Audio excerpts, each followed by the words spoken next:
Setelah dilaporkan relawan pendukung Joko Widodo, LRJ atau Laskar Rakyat Jokowi, serta Projo atau Pro Jokowi ke Polda Metro Jaya, Ahmad Dhani diadukan atas dugaan penghinaan terhadap Presiden Jokowi saat menyampaikan orasinya pada aksi damai 4 November 2016 lalu. Bukannya menyiapkan pembelaan atas laporan tersebut, namun Rabu kemarin Dhani justru melaporkan kembali Indra Tan ke Polda Metro Jaya atas dugaan fitnah lewat akun Facebooknya. Dhani yang didampingi tim kuasa hukum serta Mulan Jamila istrinya tegas membantah bahwa apa yang ditulis di akun yang telah ditutup oleh pemiliknya itu bukanlah apa yang dikatakannya saat berorasi. Ahmad Dhani melaporkan pemilik akun Facebook yang menyebarkan viral terkait dugaan fitnah. Di sini dikatakan dalam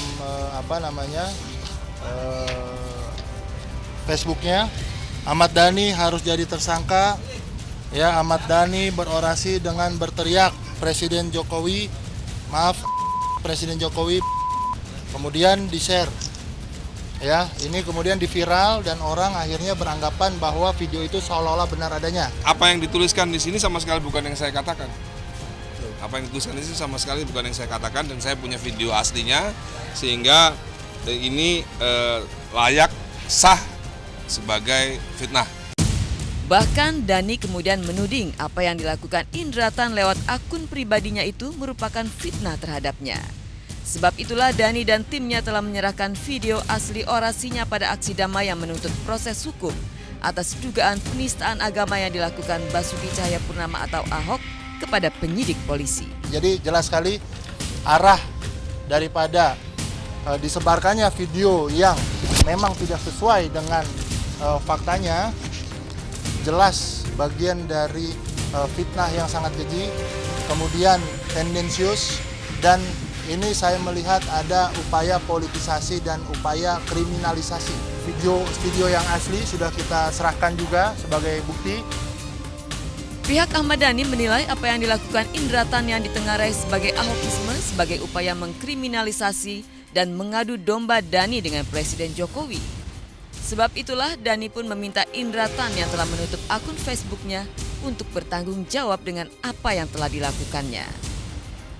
Akun ini sudah ditutup oleh si empunya, Ya. tapi Kita sudah tahu di mana orangnya, jadi jangan kemana-mana. Indra Tan, dia harus mempertanggungjawabkan tweetnya dia karena ini sudah viral.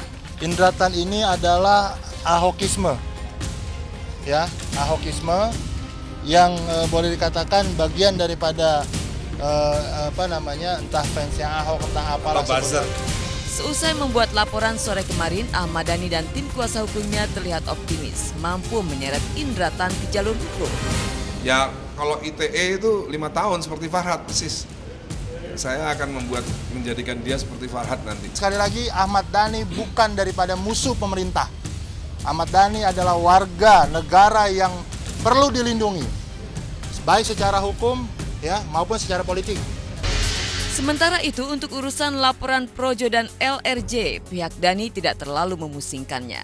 Bahkan ia menilai relawan Jokowi itu tidak tahu tentang hukum. Lantas bagaimana relawan pendukung Joko Widodo dan Yusuf Kala di Pilpres 2014 lalu menyikapi pernyataan Dhani tersebut? Dia namanya juga nggak ngerti hukum, biasa nggak usah diomongin lah ya. Udah gitu aja ya. Iya, soalnya nggak ngerti hukum Projo itu, dan mungkin pesan saya buat Projo dan laskar-laskar lain Jokowi, belajar hukum lagi lah. Ahmad Dhani sama pengacaranya selalu bilang Projo itu belajar hukum. Itu arogan ya. Bukan cuma pengacaranya yang belajar hukum, kita juga belajar hukum. Dia belajar hukum di mana? Kita belajar hukum di mana? Kan harus diperjelas nih. Satu. Kedua, Ahmad Dhani pun belajar hukum di mana? Gitu loh. Ini harus dipertanyakan. Bacalah baik-baik 3 putusan MK mengenai pasal-pasal penghinaan. Baca buku 2 kejahatan, tentang kejahatan di KUHP, bab 8 dan bab 16 tentang penghinaan. Itu 2 kualifikasi yang berbeda. Orang kalau nggak belajar hukum pidana khusus 4 tahun nggak bakal paham itu. Saya bilang nggak bakal paham itu. 4 tahun khusus belajar hukum pidana, 144 SKS. Ketua Bidang Hukum Konstitusi DPP Projo itu menegaskan pasal 207 KUHP yang digunakan untuk menjerat Ahmad Dhani merupakan delik umum, bukan delik aduan. Apa yang dikatakan sungguh sangat bertolak belakang dengan pihak Dani dan pernyataan Kombes Polisi Awi Setiono, Kepala Bidang Humas Polda Metro Jaya, Rabu kemarin. Ini bab 8 beda, ini delik biasa, tidak pernah dibatalkan MK, tidak pernah pula diturunkan derajatnya dari delik biasa, delik umum menjadi delik aduan, itu tidak pernah. Orang baca dulu dong baru berpendapat gitu loh. Di rumusan penghinaan ini memang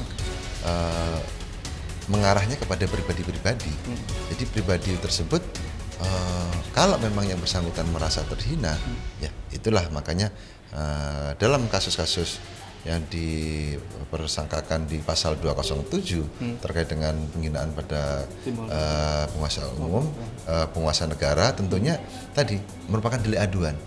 Delik aduan ini berarti apa? Korbannya yang harus melapor. Ya, kami belum melaporkan kami karena melihat statement daripada Bapak Kabid Humas Polda Metro Jaya yang menerima laporan jelas, dan itu juga dari media yang berhak melaporkan pasal 207 sesuai dengan putusan Mahkamah Konstitusi 1302 kalau nggak salah tahun 2006 ya.